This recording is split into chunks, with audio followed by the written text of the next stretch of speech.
एक बार फिर से आप सभी दर्शकों का आपके अपने स्टडी मेंटर यूट्यूब चैनल पर हार्दिक स्वागत है। आज का वीडियो अपना जो है वो रहने वाला है new NCERT class 12th subject रहेगा पॉलिटिकल साइंस। पॉलिटिकल साइंस में हमने 6 चैप्टर जो हैं वो कंप्लीट कर लिए हैं। आज का अपना ये 7वां चैप्टर है जिसका टाइटल है वैश्वीकरण। इससे पहले वाले वीडियो अगर आपको देखने हैं तो प्लेलिस्ट में जाकर आप वो वीडियो देख सकते हैं। ये क्वेश्चन जो हैं ये बोर्ड एग्ज़ाम को देखते हुए शिक्षा विभाग में कार्यरत जो अध्यापकगण हैं उन्होंने इनको तैयार किया है ताकि विद्यार्थी जो हैं वो अच्छे अंक अर्जित कर सकें। ये जो क्वेश्चन है ये शेखावाटी मिशन 100 नाम से इन शिक्षकों के द्वारा तैयार किए गए हैं जो काफ़ी इम्पोर्टेंट क्वेश्चन हैं। ये क्वेश्चन आपको पढ़ने ज़रूर चाहिए। तो शुरू कर रहे हैं आज का वीडियो, मगर उससे पहले हम आपको बता दें कि अगर आपने अभी तक चैनल को सब्सक्राइब नहीं किया है तो चैनल को सब्सक्राइब ज़रूर कर लें ताकि आने वाले वीडियो की सूचनाएं आपको तुरंत मिल सके। तो शुरू कर रहे हैं आज का अपना ये चैप्टर नंबर 7। पहला क्वेश्चन है, भारत में आर्थिक सुधारों की शुरुआत कब से मानी जाती है? तो भारत में जो आर्थिक सुधार शुरू हुए थे वो हुए थे सन 1991 में। वर्ल्ड सोशल फोरम की पहली बैठक कब हुई थी? तो ये हुई थी 2001 में। यूरोपीय और अमेरिकी फर्मों ने कौन से पेड़ को पेटेंट कराने का प्रयास किया था? तो उस पेड़ का नाम है नीम। नीली जींस की लोकप्रियता कौन से देश का सांस्कृतिक प्रभाव दर्शाती है? तो नीली जींस जो है ये अमेरिका जो देश है उसका सांस्कृतिक प्रभाव दर्शाती है। नेक्स्ट क्वेश्चन है, कौन से विचारक मौजूदा वैश्वीकरण को विश्वव्यापी पूंजीवाद की एक खास अवस्था मानते हैं? तो वो जो वामपंथी विचारक हैं वो इनको खास अवस्था मानते हैं। दक्षिणपंथी विचारक वैश्वीकरण के कौन से प्रभाव का विरोध कर रहे हैं? तो वो जो सांस्कृतिक प्रभाव है उसका दक्षिणपंथी जो विचारक हैं वो विरोध कर रहे हैं। वैश्वीकरण में सांस्कृतिक समरूपता के नाम पर किस संस्कृति को थोपा जा रहा है? तो वो जो पाश्चात्य अपनी संस्कृति है उसको थोपा जा रहा है। मैकडोनाल्डीकरण वैश्वीकरण के किस प्रभाव का संकेत देता है? तो ये सांस्कृतिक प्रभाव जो है उसका संकेत देता है। वर्ल्ड सोशल फोरम की पहली बैठक जो 2001 में आयोजित की गई थी उसमें पोर्टो अलीगेरे में ये हुई थी। पोर्टो अलीगेरे कहाँ पर स्थित है? तो ये ब्राज़ील जो देश है वहाँ पर ये स्थान स्थित है। वैश्वीकरण का मीनिंग क्या है, अर्थ क्या है?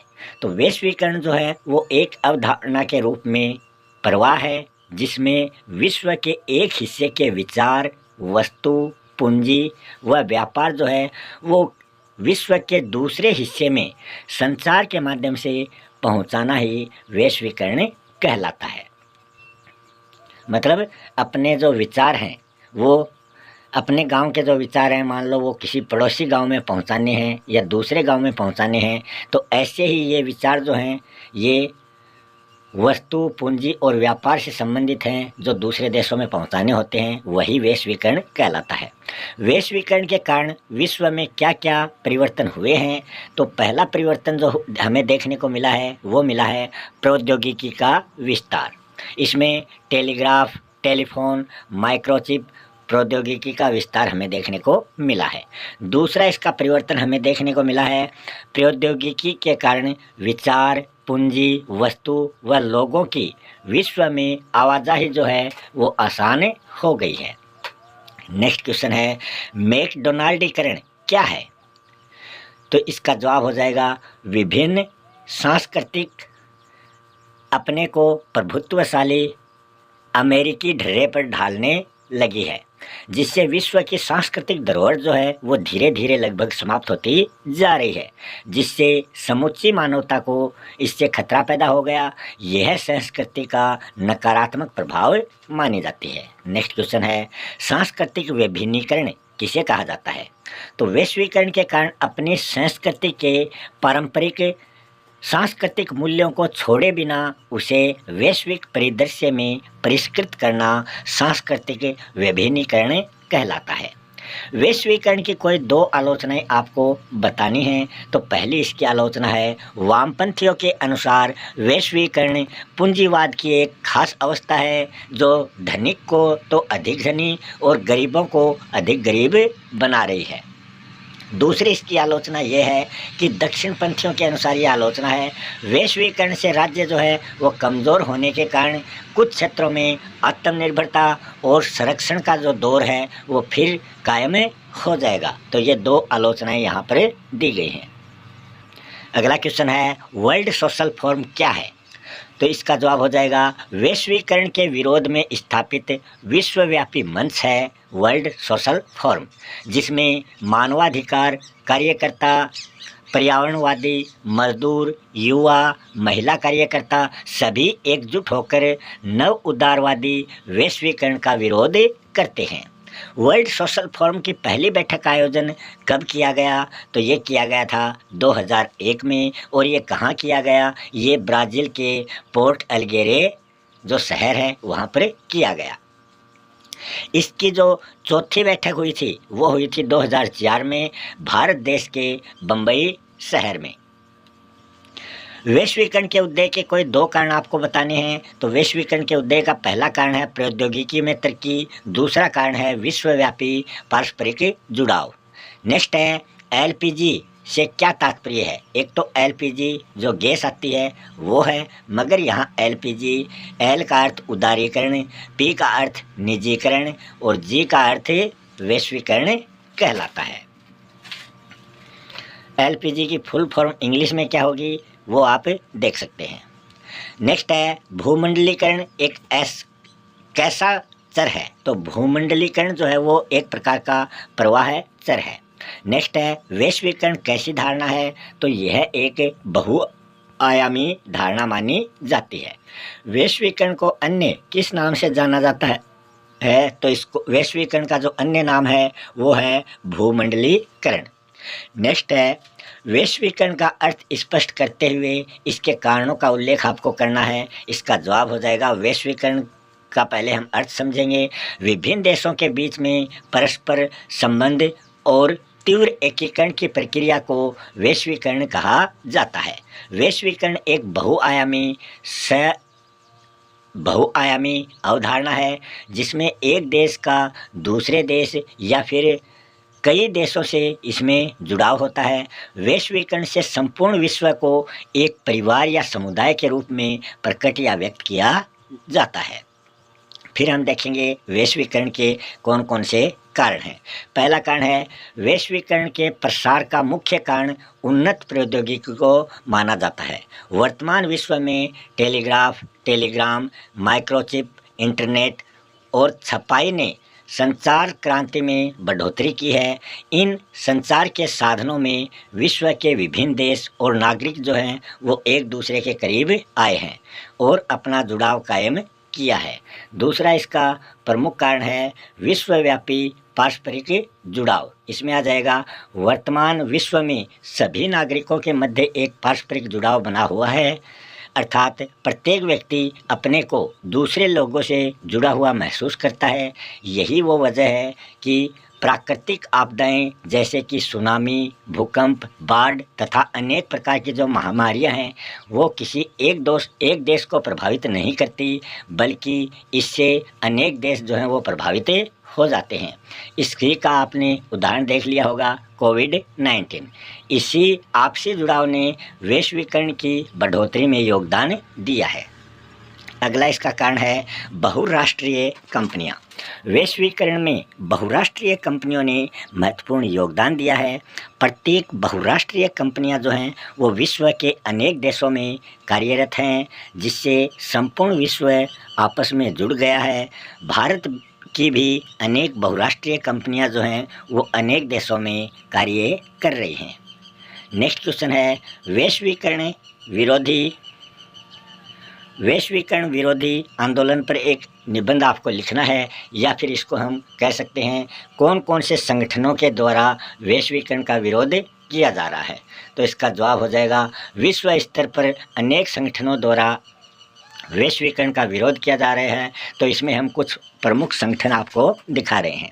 पहला है वामपंथी समुदाय। वामपंथियों का मानना है कि मौजूदा वैश्वीकरण जो है ये विश्वव्यापी पूंजीवादी की एक खास अवस्था है जो धनिकों को धनी तथा गरीबों को और ज़्यादा गरीब बना देती है।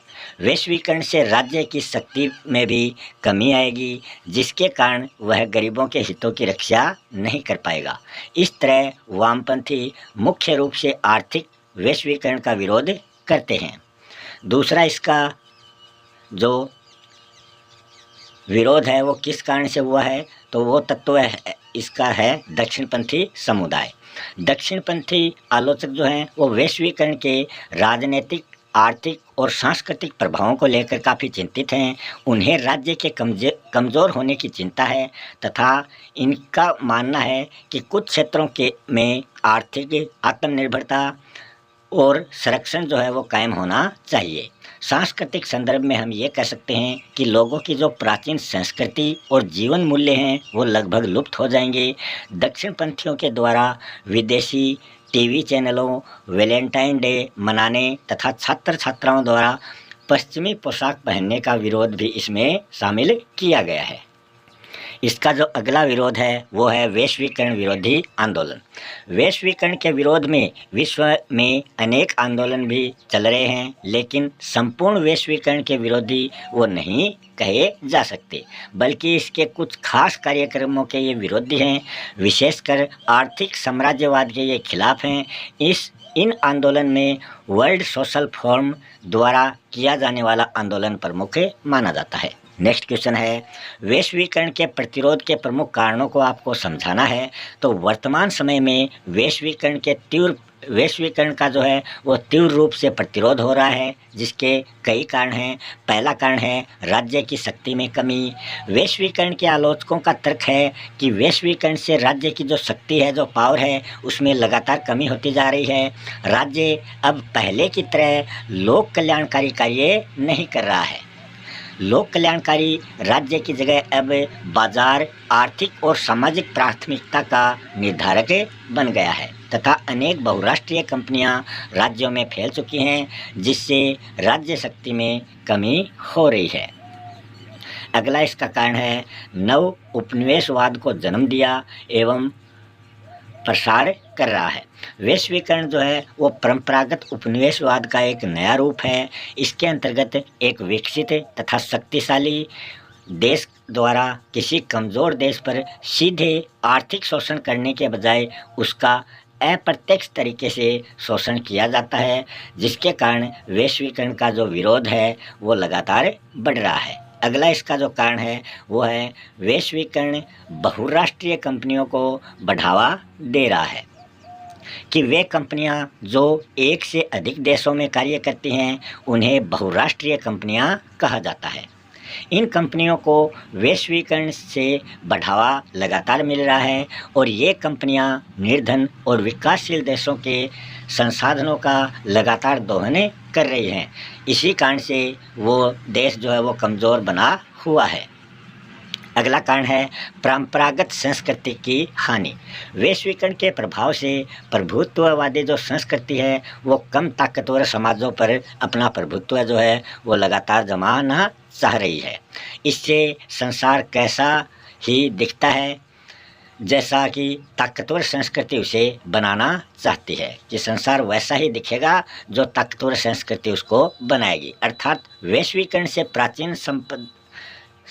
प्राचीन जो सभ्यता व संस्कृति है वो धीरे धीरे लुप्त होती जा रही है। अगला कारण है धनिकों को धनी और गरीबों को और अधिक गरीब बनाना। वैश्वीकरण जो है वो निजीकरण को बढ़ावा देता है। इससे धनी लोग तो धनी होते जा रहे हैं और जो गरीब लोग हैं वो लगातार गरीब होते जा रहे हैं। अनेक लोगों को बुनियादी आवश्यकता की वस्तुएं भी मिलना दुर्लभ हो रही हैं और ऐसे लोग खाद्य आपूर्ति के लिए दूसरे देशों पर निर्भर होते जा रहे हैं।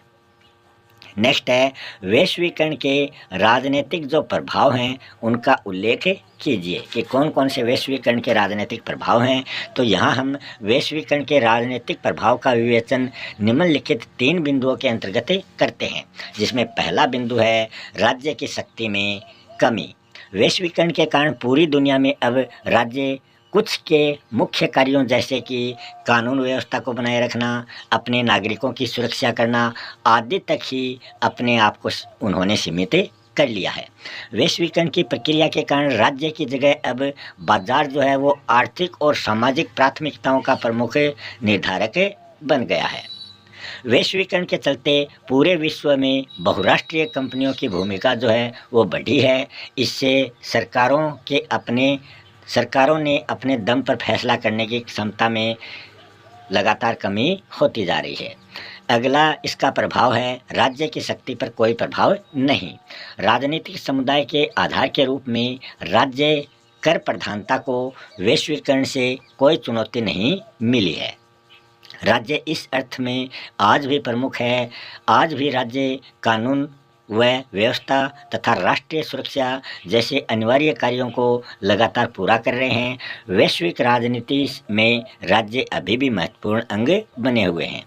अगला इसका प्रभाव है राज्य की शक्ति में वृद्धि हुई है।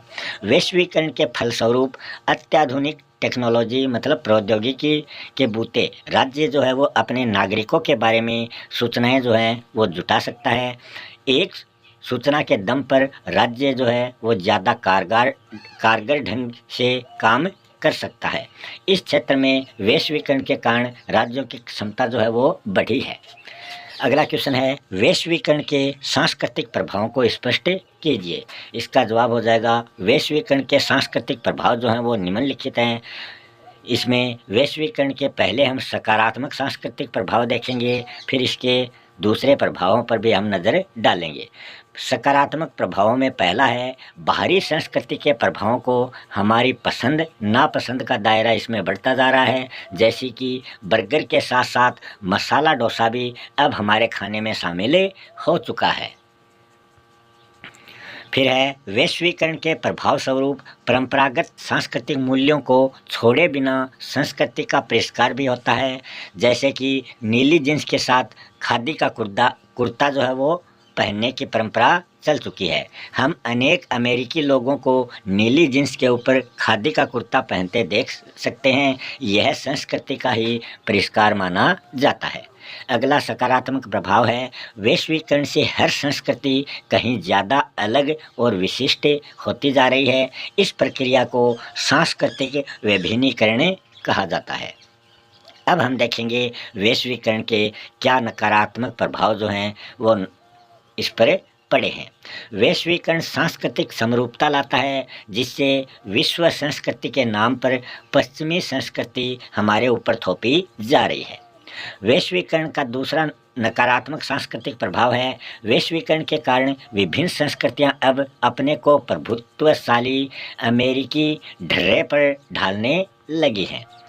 तीसरा इसका नकारात्मक सांस्कृतिक प्रभाव जो है वो ये है कि वैश्वीकरण से पूरे विश्व में विभिन्न संस्कृतियों की समृद्ध जो धरोहर है वो धीरे धीरे समाप्त होती जा रही है और यह स्थिति समूची मानवता के लिए खतरा साबित हो सकती है।